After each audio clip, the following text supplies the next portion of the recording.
नमस्कार दोस्तों, आप देख रहे हैं रेल टैक इन हिंदी। दोस्तों, भारत सरकार के जो पेंशनर्स और फैमिली पेंशनर्स हैं, उनके लिए दोस्तों एक बहुत अच्छी जो सर्कुलर भारत सरकार ने निकाला है। ये आपका सर्कुलर निकाला दोस्तों ministry of personnel public grievances and pension department of pension and pensioners welfare. तो इन्होंने ये सर्कुलर जारी किया है। ये सर्कुलर की डेट है दोस्तों 6 दिसंबर 2023।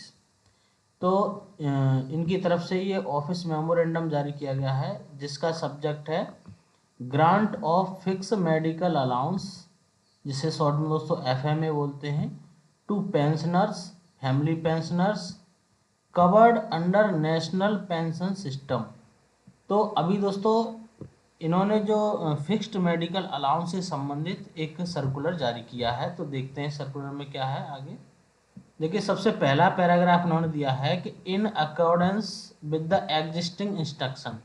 तो जो फिक्स मेडिकल अलाउंस के जो करंट में जो इंस्ट्रक्शन है, उसमें क्या होता है कि जो ओपीएस के अंडर जो सेंट्रल गवर्नमेंट के जो एम्प्लॉय आते थे, सेंट्रल गवर्नमेंट सिविल पेंशनर्स और फैमिली पेंशनर्स, अगर वो ऐसी जगह रहते थे जो क्षेत्र जो है आपका सीजीएस के कवर से बाहर था, यानी कि residing in areas not covered under CGHS scheme, जो क्षेत्र सीजीएचएस स्कीम के अंडर नहीं आता था, उस क्षेत्र से वो उस क्षेत्र में वो रहते थे, या फिर करस्पॉन्डिंग हेल्थ स्कीम, यानी कि या फिर अन्य कोई भी हेल्थ स्कीम वहाँ पे काम नहीं करती है, तो ऐसे पेंशनर्स को फिक्स मेडिकल अलाउंस दिया जाता था। ये ओपीएस की बात हो रही है दोस्तों।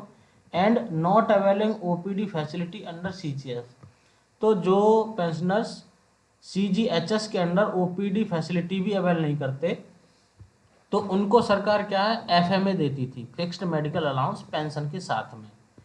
तो इसके बाद दोस्तों दूसरा जो पैरा इन्होंने दिया है, देखिए, FMA is also admissible to retired NPS pension system employees. अब यहाँ पे इन्होंने दिया है कि अब जो फिक्स मेडिकल अलाउंस है वो उन एम्प्लॉयज़ के लिए भी दोस्तों एलिजिबल होगा जो एम्प्लॉय एनपीएस के अंडर रिटायर हुए हैं and who granted pension under old pension scheme on account of invalidation disability and to the family members of deceased NPS employ. यानी कि अब जो फिक्स्ड मेडिकल अलाउंस है उन एम्प्लॉयज़ को भी मिलेगा जो एनपीएस के अंदर रिटायर हुए हैं और जो ड्यूटी के दौरान ही दोस्तों दिव्यांग हो गए, या फिर उनके फैमिली मेम्बर्स को मिलेगा यदि उनका जो एम्प्लॉय है वो ड्यूटी के समय ही उनकी डेथ हो गई, तो उनके जो फैमिली मेम्बर्स हैं उनको ये फैमिली जो फिक्स्ड मेडिकल अलाउंस है ये मिलेगा। तो यहाँ जो एनपीएस के एम्प्लॉयज़ हैं उनके लिए भी अब इनको लागू कर दिया गया है। Who are granted family pension as per the old pension scheme. अब दोस्तों एनपीएस में एक बदलाव हुआ था कि अगर एनपीएस एम्प्लॉयज की सर्विस के दौरान डेथ हो जाती है तो उसके फैमिली मेम्बर्स को ओपीएस का लाभ मिलेगा। तो ऐसे जो फैमिली मेम्बर्स का जो लाभ ले रहे हैं फैमिली मेम्बर ओपीएस का, तो उनको इस स्कीम के तहत अब फिक्स्ड मेडिकल अलाउंस भी पेंशन के साथ में मिलेगा, जो कि आपका दोस्तों 1,000 रुपये पर मंथ होगा। इसके बाद तीसरा पॉइंट हमने दिया है कि ministry of health and welfare issued order. तो ministry of health and welfare ने एक ऑफिस मेमोरेंडम इश्यू किया था, उसका ये नंबर है, और ये किया था 28 मार्च 2017 को। तो इन्हीं के जो बेनिफिट है, फैसिलिटी है, इनको एक्सटेंड किया गया है CGHS facility to government servant who retire under NPS if they fulfil the following condition. तो अब तीसरी कंडीशन उन्होंने दिया है कि कुछ ऐसे एम्प्लॉयज़ हैं जिनको ये एफएमए मिलेगा, लेकिन उसके लिए इन्होंने देखिए कुछ कंडीशंस लगाई हैं। कंडीशन है minimum year of qualifying service for eligibility of CGHS membership after retirement 10 year. यानी कि जो सीजीएचएस की मेंबरशिप का जो बेनिफिट है, अगर एनपीएस के अंतर्गत कोई कर्मचारी रिटायर हुआ है तो उसकी जो मिनिमम सर्विस है दोस्तों वो 10 साल की होनी चाहिए, तब उसको जो सीजीएचएस के बेनिफिट है मेंबरशिप के वो मिलेंगे, यानी कि उसको जो एफएमए है, फिक्स्ड मेडिकल अलाउंस, वो मिलेगा। दूसरी कंडीशन है इसी में से, no minimum qualifying year of service for availing CGHS facility in case of death और डिसेबिलिटी। अगर दोस्तों कोई एम्प्लॉई एनपीएस से रिटायर हुआ है, अगर वो सर्विस के दौरान विकलांग हो गया, दिव्यांग हो गया, या फिर उसकी डेथ हो गई, उस समय उस कंडीशन में दोस्तों ये जो मिनिमम 10 ईयर की जो सर्विस है, ये बाध्यता खत्म हो जाएगी, वहाँ पे ये नियम लागू नहीं होगा। इसमें आगे देखते हैं दोस्तों। तो इसके लिए दोस्तों देखिए कुछ डॉक्यूमेंट बताए गए हैं कि क्या क्या डॉक्यूमेंट इनको जमा करने हैं।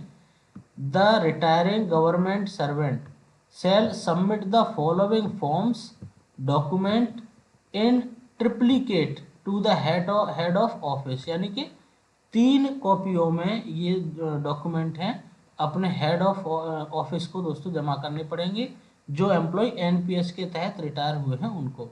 तो एप्लीकेशन कम अंडरटेकिंग इन प्रेस्क्राइब्ड फॉर्मेट, ये एक पहला फॉर्म है, एप्लीकेशन कम अंडरटेकिंग, इसका नाम दिया इन्होंने एफएमए फॉर्म N1। तो इसी सर्कुलर के लास्ट में दोस्तों ये सारे फॉर्मेट दिए हुए हैं।